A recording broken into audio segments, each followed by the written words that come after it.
All right. Greetings, everyone. Welcome to the last week of the session. IT417. It's March 22nd, 2023. We're going to go over quickly the last bits and pieces here, business logic gathering, etc. Data mining scenarios. A reminder that your homework is due. Y'all both been keeping up really well.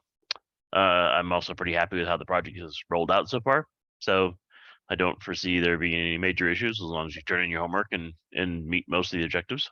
So the discussion board this week is what are some areas in loading phases of ELT that could potentially affect your data warehouse positively or negatively, or both, and how having temporary tables are important to prepping your data for loading into production. For examples, you want your temporary tables there so you can ensure that the data is loaded correctly and not exporting garbage data into your production, and that you have cleaned out your destination before you update it with all the new information, right? When you're doing a complete migration. So also, how does multiple databases tend to affect your warehouse and those things? So please make sure you add APA references to your responses. There's also a video on data warehousing and some reading material for this class in order for your course lesson information.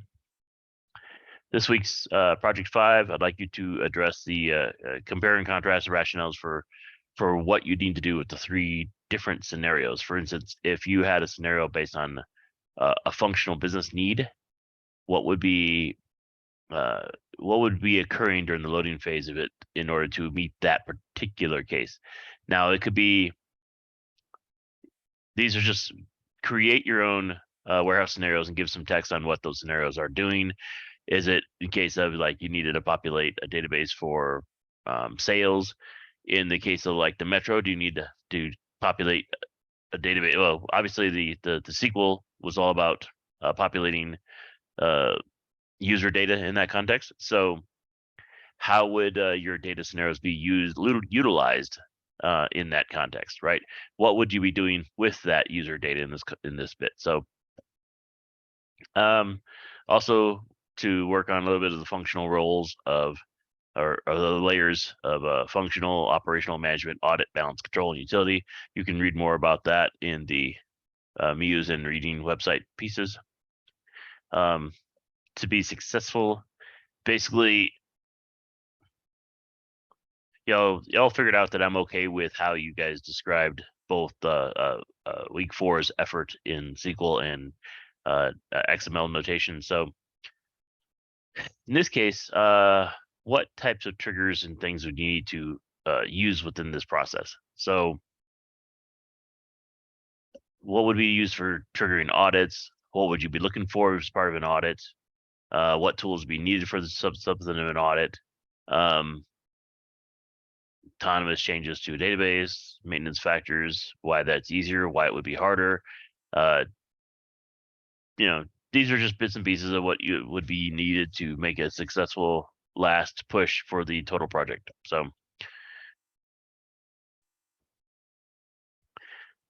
So let's get down to what is the data warehouse really about. So ELT is about populating the data warehouse with information from different sources. It could be flat files, it could be other database files, it could be anything, right? Taking that data, converting it to a format that you can understand and read, how to make use of it, putting that data into tables and prepping it in order for storage in the data warehouse. Then in the actual data warehouse itself, the transactions are basically broken down in 4 different pieces, right? So atomicity. Is this piece of data as atomically unique and consolidated down as possible so that you don't have redundant data? The idea is being able to avoid unnecessary redundant data as part of your data normalization. So make it an all or nothing. It's basically here's your atomic information as a data record or an object or a thing, so that you're storing inside of the data warehouse. You need to make sure that your data is consistent whenever you're adding to it, so that you're not causing garbage data being added. You're not changing your tables arbitrarily throughout the based on just whatever sources you want to use. You have to make it all look and feel consistent, cohesive, and stored in a manner that is able to be retrieved efficiently. You also need to make sure that you have isolated, so that incomplete transactions, such as those that are created but paused temporarily while the rest of the data is being processed, is not available for other transactions to identify yet. So when you put, like, on a single database, you put a lock in the transaction, you start the transaction, you have to unlock it in order to add the next transaction. If you're doing multiple transactions in parallel, that locking of record changes needs to be accommodated for in that process. So you want to make sure that only complete atomic transactions effectively modified your data in such a way that your database actually gets cohesively handled, right? So you don't have partial transactions that can be rolled back because of something decided that it either was a failure or it was a rollback because of the decisions were made differently from a business logic perspective or a user's perspective, and you don't want that partial state to have any impact on any other thing. So you got to make sure that all the database changes are cohesive, they're sequenced correctly, and they're atomic, such that they don't impact other things. And then durability is make sure that when your transactions are made permanent, that nothing gets lost because of later failures. So you have once you have committed transactions, it's stored into the data warehouse and then replicated out to all of the backup processes in the case, and or log files that create those transactions, so you can roll back them in the future, and or so that you can recreate them if you had to by going to a known good snapshot in your database and then processing all your transactions going forward from that log. So the data mining process is about extracting the knowledge from your database. So you're pulling out the data, you're modifying it, you're looking at it, you're taking the raw data into a target data, you're extracting the pieces of information that are relevant, processing that data as need be, and converting it over to the format you need, creating the correct pattern such that you always put it into your data warehouse in the same manner consistently, with the same data fields, data formats, etc. Your full normalization is there, and then basically in the end, your business organization gains knowledge within the data warehouse, or your data warehouse has the knowledge now to support what you're doing. So full normalization after patternization is essential to ensuring that your databases are correct and consistent long term. The effects of completely successful committed transactions are permanently recorded into the database. So basically you just created yourself the ability to ensure that no matter what happens from a WAN perspective or a connectivity perspective between databases, that your transactions will be permanently recorded and data does not get lost as a result of it. So when you have those reestablished connections between groups of your networks or your locations or whatever, that information then can be through the asset process reintegrated correctly, so that data isn't lost. So say you had Europe and Asia and the US somehow get disconnected. Somebody cut all the ground ocean cables, and you're doing ocean based internet connectivity only, as opposed to any satellite connectivity, right?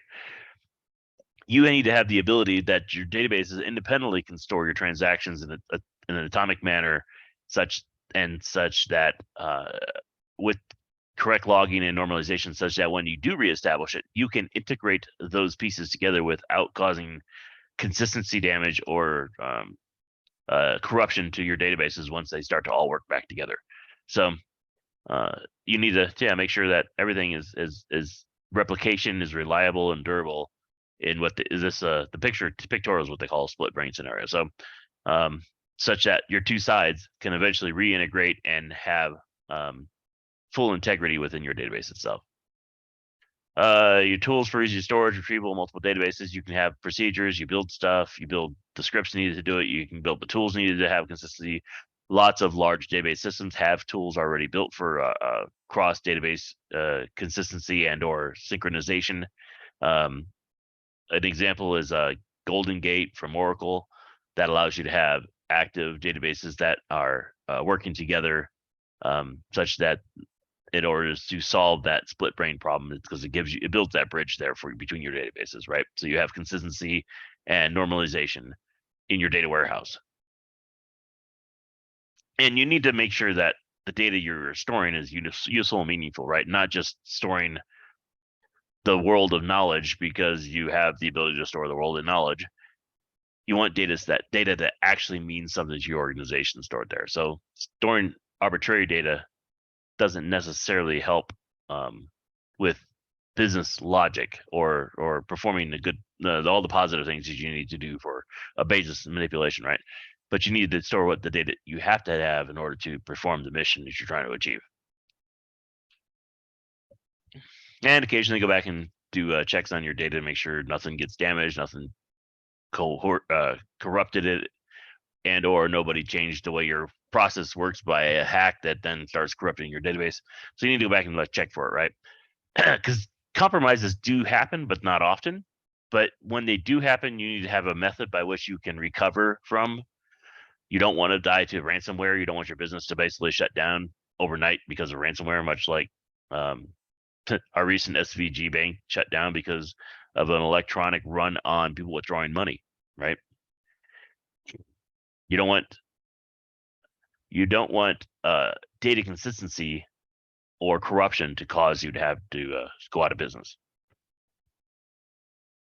So make sure you build up backup plans. You test those backup plans.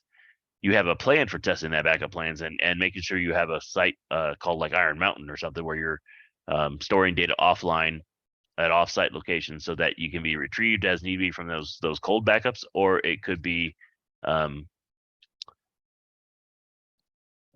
basically sent directly to as need be. So yeah, backups should be both on-site and off-site. That's your hot live synchronization, your local backup, and then your cold site storage. So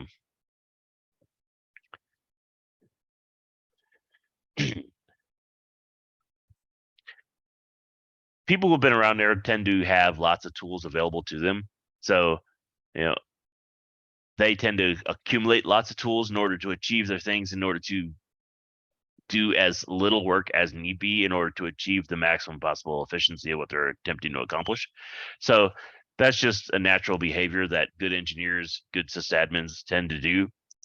Sometimes those tools need to go through legal reviews and or security reviews in order to be allowed into an organization. So just don't arbitrarily think you can take whatever you thought was nice into any one given organization, because you could get into a lot of legal trouble by doing that. But if you go through the proper channels, you can often bring in all kinds of cool tools into your system that would essentially make your job way easier. And yeah, and make sure you don't have like a whole lot of unnecessarily amount of tools where it becomes really confusing to maintain. It's also when like you do VBA code inside of Excel, having a set of common macros and VBA code activities is a good thing to have. So they're used to manipulate things, produce reports, make life easier for modifying data, normalization of data, populating databases, having the tools of which create databases quicker from known sets of data. So yeah. Make sure you regularly do audits on your data to make sure your warehouse is functioning as need be. You're setting up a code. Warehouse procedures can always be done in a manner to reuse the process over and over. So you want to make sure that you know about your data well enough so that you can gain insight and make decisions based upon it. And don't forget that you need to have good cleanup in your loading process so that you can ensure that the data being processed is consistent, correct, and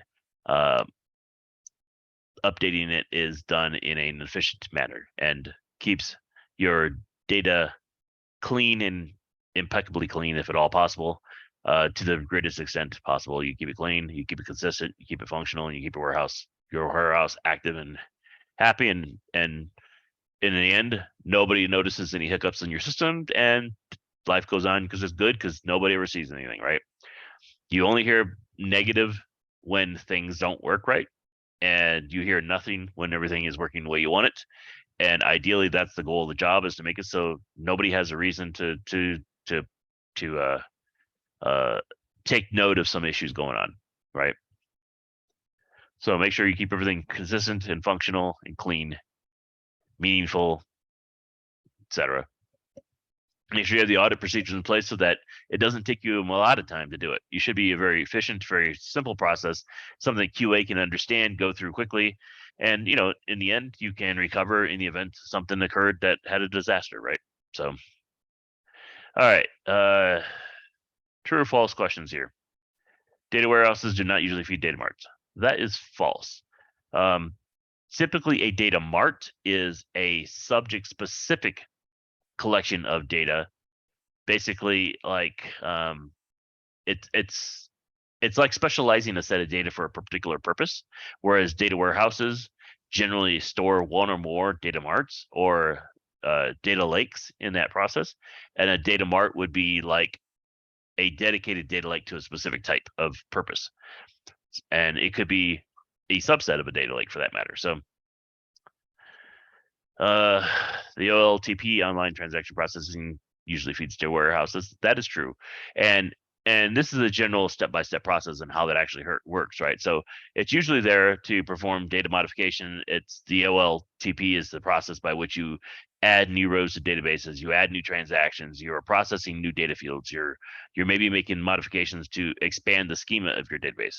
So this is about how you roll it out, how you handle it, how you manage your data sync from your warehouse to your data mart to the information used to create reports in order to make business logic decisions. So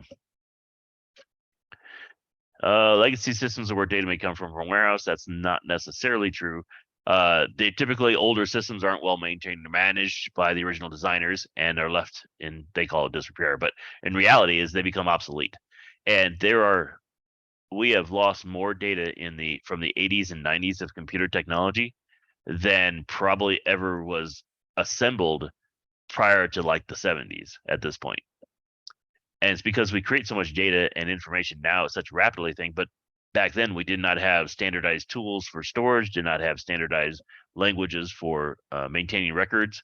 We didn't have things like XML or JSON or other open standards by which information was stored now, right? So eventually those systems become abandoned and information gets lost over time. And or legacy systems, which are left unmaintained, can also have a large window of vulnerability so that they're become easily hacked, because it's one thing that hackers do generally create is large lists of common vulnerabilities for known systems, right? And the older a system is, the larger and larger your window of vulnerability opens, and the more vulnerabilities become known that become easily hackable, right? So exploited. That's what I was trying to get at. So easier to exploit. So you don't want systems running for years at a time without maintenance.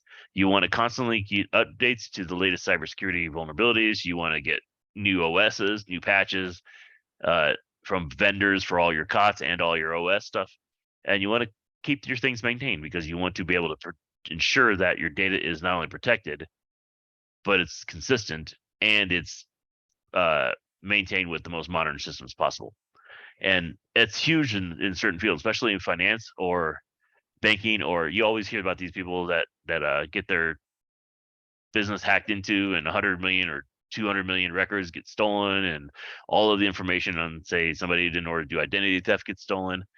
That happens because legacy systems and lack of maintenance or upgrades are occurring in those systems, especially at their data lakes level. So make sure you constantly keep things up. All right.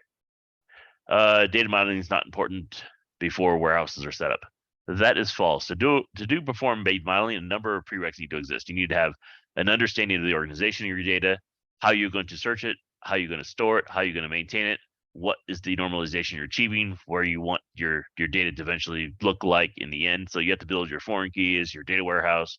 You have to figure out the process you're going to do ETL in order to load the data. So that's all part of modeling, right? That gives you the ability to understand how data gets used, once, as well as how you need to store it so you can make the best use of it. And eventually, once you get all that stuff in place, then you can start to figure out the aggregation of data.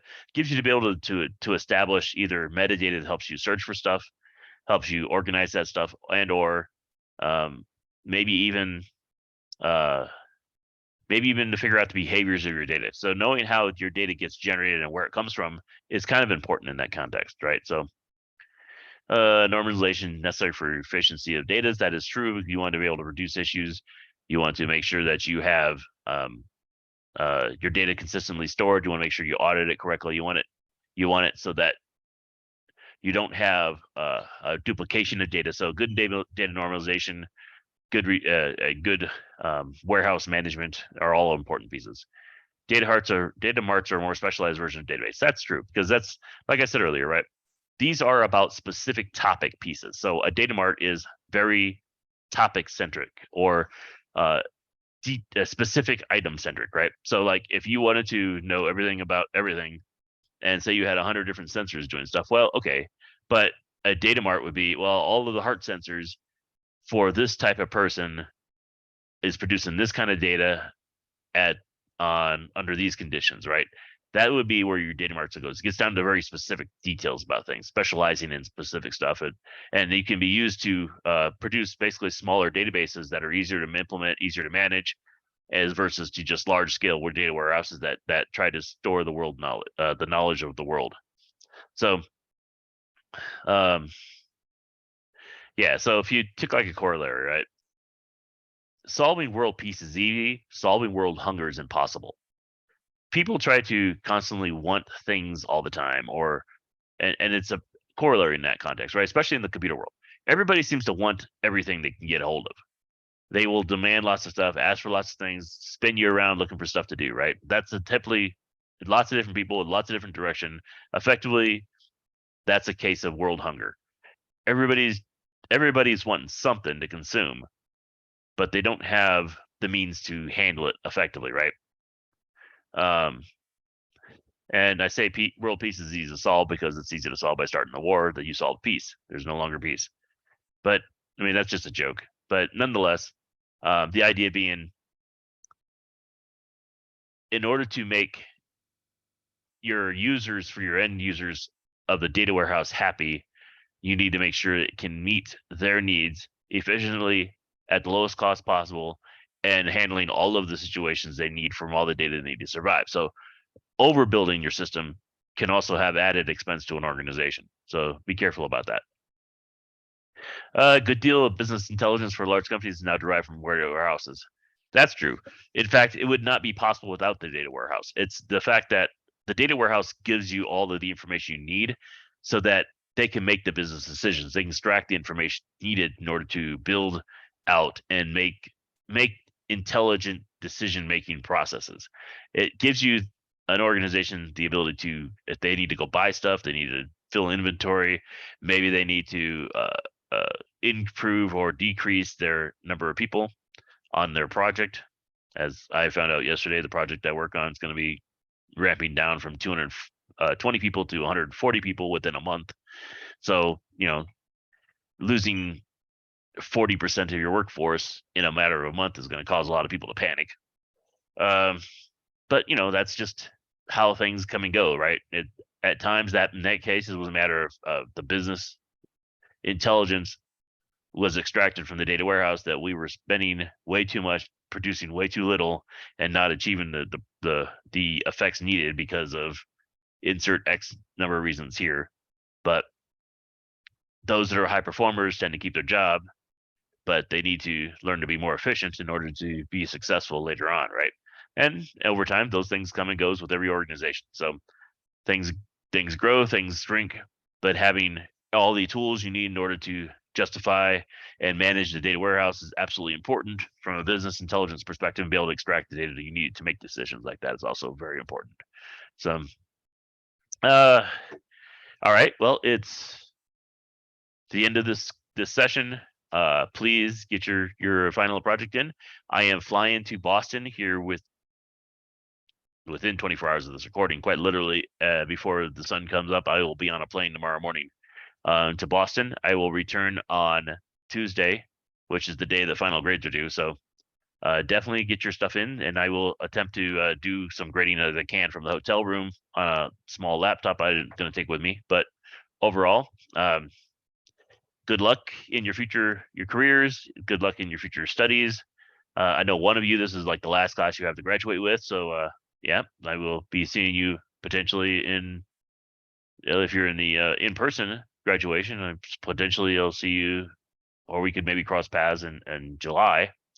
Otherwise, I wish you the best of luck in your career, and I hope you all do well. So, thank you, and good luck.